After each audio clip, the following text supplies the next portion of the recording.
Hey guys, welcome back to my channel. Thank you so much for watching today's video. I hope that you're having a great weekend. I don't know exactly where I shared it, but if you guys missed it, I am uploading 4 times a week during the month of March, every Sunday, Tuesday, Thursday, and Saturday. I have so many fun videos planned. I have some declutters, an everyday makeup drawer, a lot of spring related videos, so I can't wait to share them with you guys. If there's anything you want to see, let me know in the comment section below. But today I have a purchase or pass video for you. So we are going to chat about some new makeup products. There are a lot of spring related products, some palettes, some pretty cheap products. There are a couple of things that I'm planning on buying, and then of course some that I'm not going to buy. So I hope you guys enjoyed today's video. I'll link everything in the description box below in case you guys want more info on any of the products. But let me know what you think. Let me know which products you've been loving, which ones you'll be using heading into spring. And let's kick it off with cheek products for a change, because we usually start with eyeshadow palettes. So Fenty is releasing a new collection. This is their Cheeks Out collection. It looks like there are 14 blushes and 7 bronzers.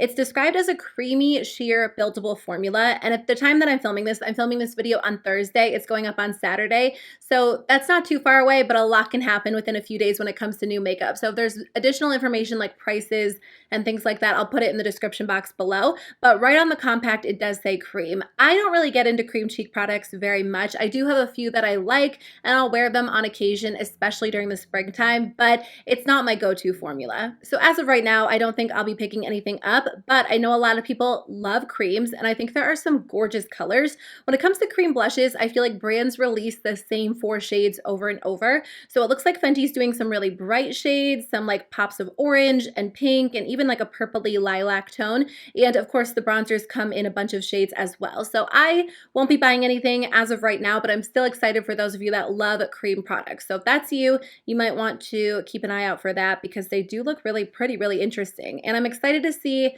just how they perform in general. Pur Cosmetics also released blushes. These are called their Super Blushes. They are available now on their website, and they're coming to Ulta soon. For some reason, I'm just really drawn to Pur Cosmetics. I've tried their Identity palette, which I loved. I've also tried one of their highlighters, which I didn't love, but at the same time, I'm still interested in trying more of their products. And I think it's because they just seem to be very intentional with their releases. They're obviously a smaller, newer company, so they don't have a ton of products when they do release new collections. But I kind of like that, because I feel like they're maybe a little bit more thought out, and you know, they just release products intentionally. So they did release a new blush formula. It only comes in 2 shades. There's a cooler toned mauve blush called Caramel, and then a peachy coral called Georgia. I think I will buy one of these, probably the shade Georgia, because I don't have as many blushes in that color family, and I just think it could be so much fun for spring and summer. They're supposed to be buildable, budge-proof blushes that help to minimize the appearance of pores while delivering a matte yet luminous finish, which kind of sounds like an oxymoron, but I did watch Sona's announcement video where she kind of explained the formula, and it just sounds like my ideal blush formula. Honestly, they kind of sound like the Buxom Wanderlust blushes, which are some of my favorites. She also mentioned that the packaging is recyclable. Why can't I say that word? Recyclable. Like it's able to be recycled. There we go. Which is why they don't have a mirror. So I can appreciate that she was thinking of the environment. I personally don't feel the need to have a mirror in all of my blushes and highlighters and bronzers and palettes. It gets to be very excessive. So I can definitely appreciate that. So I think I will try one of them when they come to Ulta. Again, there are only 2 shades, so I don't think they're going to appeal to everyone, but I did see her say in her video she's planning on working on additional shades. I think because they are a smaller company, they just don't produce as much when they do release new products. So ABH is actually bringing back an older favorite. I know they did this last year with the Emreezy highlighter, and a lot of people were very excited. How do you guys feel when a brand brings back limited edition products? I think when a brand kind of markets something as limited edition and then they restock it in a row, like over and over, then I'm kind of like, obviously they were using limited edition as like a marketing technique. But I do think when there's a lot of time between the initial release and then the limited edition, or like the re-release of the limited edition product, like years, then I think it's a little bit more exciting, because anyone who fell in love with the initial product can either repurchase it, or if you missed out on it, you do have the chance to get it again. So they are bringing back the Nicole Guerriero Glow Kit. This will be available for a limited time only. It is available now on the Anastasia website, and then if you want to get it at Sephora, you can purchase it online on March 9th and then in stores on March 12th. It's also coming to Ulta on March 12th online, and then in stores on March 15th. That's a lot of dates I just threw at you, so I'll put them in the description box in case you guys are interested in purchasing it at a specific location. I've actually never tried one of the ABH glow kits. I feel like when they were at their prime, like their most popular. It's when everybody was into like this super intense blinding highlighter look. And at that point, I didn't really like highlighter. I couldn't figure out how to wear it. I feel like I was so late to the game when it came to highlighter. So at that point, like when I finally thought about trying them, I feel like they weren't hyped up. They weren't as popular anymore. So I never even thought about buying one. At this point, I love highlighter, but I have enough highlighter in my collection, so I won't be buying this one. If I do buy any these days, it's probably going to be either like a mini or a singular highlighter rather than an entire palette because I just don't need it, but it is kind of fun they brought it back. But what do you guys think? At this point, do you think it's worth trying the Glow Kits in 2020? For those of you that have tried them, would you repurchase them if you lost yours or broke yours, or do you kind of feel like you have other formulas that you like better? I'm curious because sometimes they do go on sale during like Ulta's 21 Days of Beauty, and I always wonder if they're worth the money in 2020 or like at the current time. So ColourPop actually has a new product. These are their new sponges. So this one is called the Full Beat Blending Sponge Kit. It will be available for $20 if you want to purchase all 5 sponges, or you can purchase them separately for $7 each. It looks like they are different textures, different shapes. There's a velvet one, a detail one, an hourglass one for the complexion, and then also a silicone one. And these are available now on ColourPop's website. So what do you guys think? I think that I will try these out.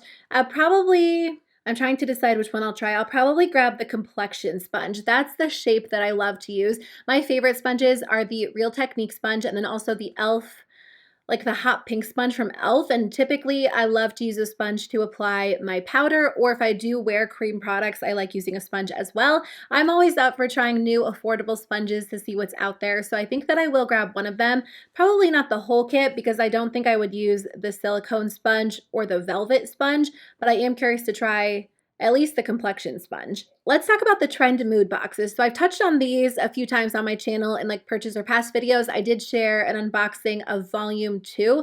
I didn't actually end up trying to purchase volume 3. I skipped over that one just because I felt like I didn't need it, or I wasn't super interested in all of the products because honestly, do I really need any of them? But they're actually releasing 2 new boxes, volume 4 and then also a collaboration box. So let's start with volume 4. Volume 4 comes with a highlighter palette by the brand Kimchi Chic Beauty. It comes with 6 different highlighters in it, and then you also get a skincare product. This is the AHA Resurfacing Serum by Cora Organics, 2 of the new Pur Cosmetics Trolls palettes, which I'll talk about later on in the video because I want to touch on some of the new eyeshadow palettes, and then 2 Bite Beauty products. One is their Line and Define Lip Primer, and then the other one is the Agave Plus Intensive Vegan Lip Mask. So out of all of those products, the only things that really interest me are the Bite Beauty products, so I will be skipping over volume 4.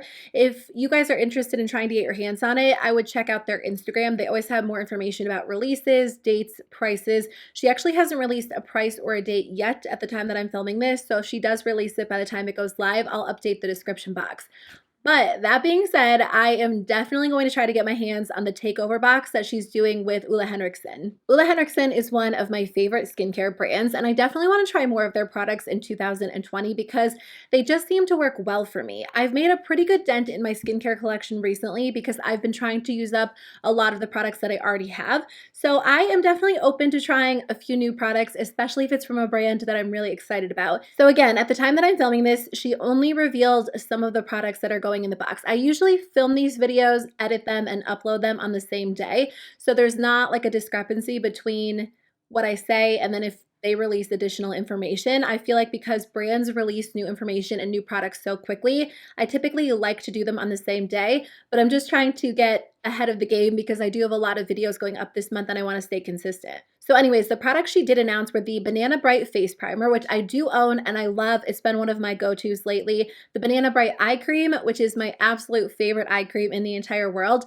And then a new product. This one is the Banana Bright Vitamin C Serum. I'm almost out of my current vitamin C serum, so I am curious to try this one out, and I definitely want to grab this box. If she includes like the moisturizer or the cleanser from the same line, I will be completely sold. I'm already pretty much sold, but I definitely hope I can get this one and that it doesn't sell out before I get my hands on it. I'm just so excited about it because I love Ole Henriksen, and I think she does a pretty good job at including high retail value, like a high retail value for a discounted price. And when it comes to skincare, I mean, skincare can be very expensive. So it would be so nice to try a bunch of these products for a discounted price. So fingers crossed I can get my hands on that one. And again, if she shares any additional info, I'll share that in the description box. I know that I touched on the Drunk Elephant hair products in my last purchase or pass video, but at that point we didn't have a ton of information and they have revealed a few new products. So if you missed my original video, Drunk Elephant is expanding into the hair care market. They're releasing a scalp scrub for $36,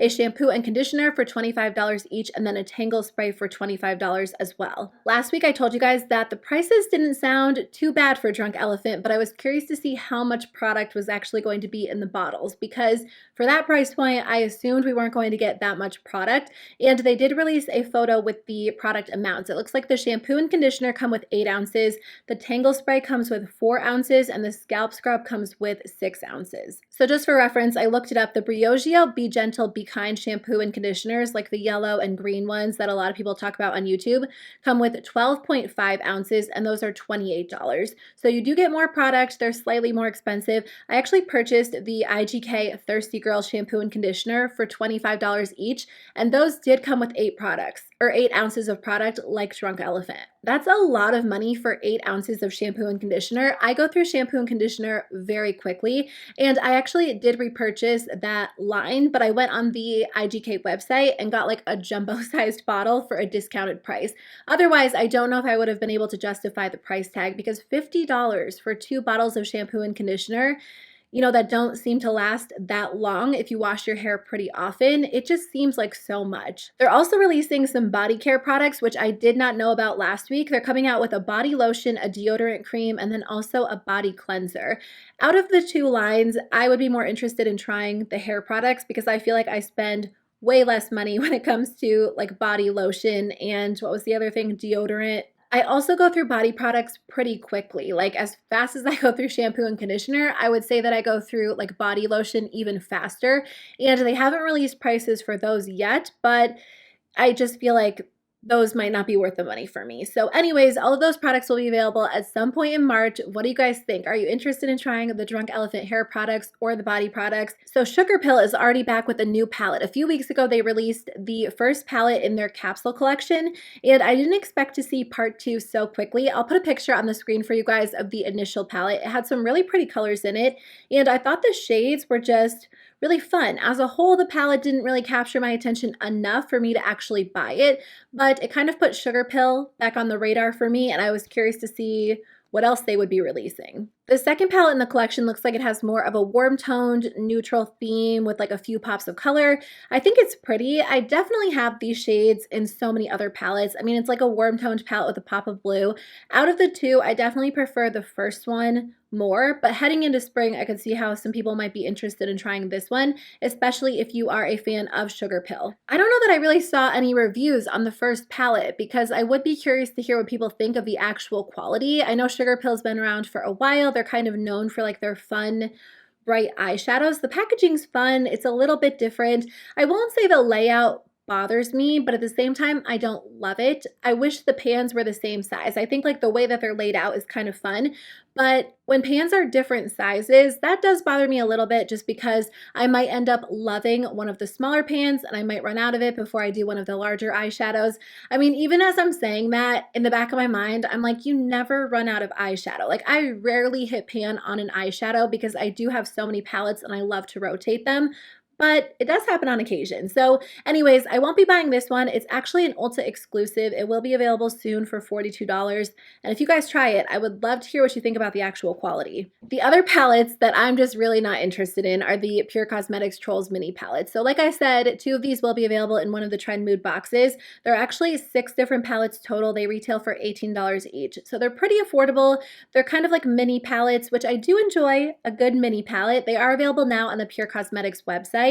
It looks like each palette comes with 6 shades, and I don't know why, but I kind of hate these for some reason. I feel like I never say that, but first of all, I feel like they've collaborated with Trolls for some reason, right? Like, let me look it up. I kind of remember them releasing like a larger, brighter toned palette in the past. Yeah, here it is. I don't know why they're collaborating with Trolls again. Maybe there's like another movie. I'm not super familiar with Trolls. When I was babysitting my nieces the one day, they were like kind of watching it in the background, and I feel like it's kind of a scary movie for kids. I mean, it's an animated movie, but as I was watching it, I was like, kids like this movie? Like, it was kind of scary, but I didn't watch the whole thing, so maybe it's amazing. But anyways, that being said, even though there are some brighter colors, and I think some of them like have like a fun color story, they don't scream fun to me, even though I just used the word fun to describe them. It's almost like they tried to do a classier palette, but then like pull in some brighter tones. Like the packaging and the layout kind of looks like something you might see from like Lancome or Estee Lauder, but then the shades don't match like the packaging and the layout. And I just don't like them. I won't be buying them. For some reason, Pure Cosmetics is a brand that doesn't typically pull me in. And the products that I've tried from them, I've loved. I think their quality is definitely there. But when it comes to their new releases, they just don't typically catch my attention. These next three palettes did catch my attention. These are the new Huda Beauty Mini Pastel palettes. I still haven't tried anything from Huda Beauty. There are a couple of palettes that are on my list, but I'm really drawn to these. I just think mini palettes are the way to go for me this year. I have so many big palettes, and it's fun to be able to try new colors and new formulas without buying like a super large palette. I did buy the Natasha Denona Love palette for my February palette, but I think for March I'm looking for something a little bit smaller if I do buy one. So there is a mint palette, a pink palette, and then also a purple palette. Each palette comes with 9 shadows. There are mattes, metallic jellies, which apparently is a new formula that sounds interesting, and then a new shimmer swirl formula. They retail for $29 each, and they are available now on the Sephora website. I saw some people saying that they were copying ColourPop. I just feel like pastels during the spring are kind of like a go-to trend, and honestly, a lot of products are kind of in the works before other brands release similar products, so I don't think that's the case. Out of the three, the one that appeals to me the least is probably the mint palette, and that's only because I do have the ColourPop Mint to Be palette, and I just don't feel like I need multiple mint palettes in my collection. It's not a shade that I wear super often. I do like the Mint to Be palette, but I don't think I need an entire like another mint toned palette. The pink and purple palettes, however, do appeal to me because those are some of my favorite shades to wear. Out of the two, I think I like the purple palette a little bit more. I just feel like I love all of the shades in that palette, and I could create some really pretty looks using it. So I would be interested in trying that one. I am considering it for my March palette. At this point, I don't have any other palettes on my list. I was thinking about maybe buying like an older palette on my wish list, or maybe skipping the month. So I'm not completely sure. I'll probably decide at some point next week, but so far that one is like at the top of my wish list. And the last palettes that I want to talk about are some palettes from BH Cosmetics. They are releasing 2 different palettes. They are both really different, but also really eye-catching. So these palettes come with 16 different shadows.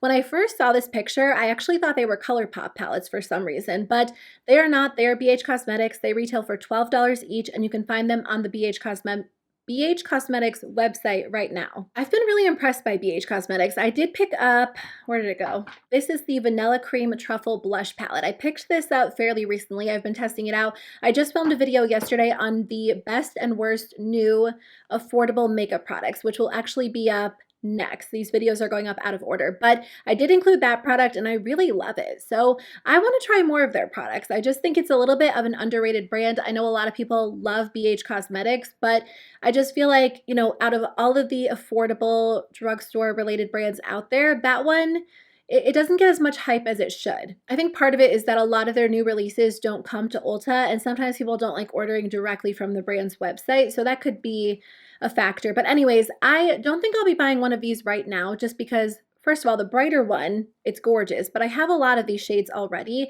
and I just don't really feel drawn to that one. Out of the two, I do love the deeper one. It's so pretty. It has cooler tones, some jewel tones, but I just won't be reaching for those shades that much during the spring and summer, so I won't get a lot of use out of it until later on in the year. That's just how I typically do my makeup. I switch things up every season. So I would hate to buy a palette and then have it like sit in my collection for 6 months without getting used very often.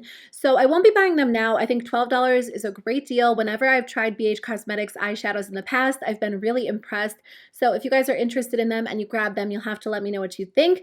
But I will definitely be trying more from the brand in 2020 because I love their products. Okay guys, that is the end of my video. Thank you so much for watching. I hope that you guys have a wonderful rest of your weekend. Let me know in the comment section below what you guys think about these products, or let me know which products you'll be wearing for spring. If you're shopping your stash, if you're using what you have, let me know if you have any rediscovered favorites, but I'll see you guys very soon with a new video. Bye.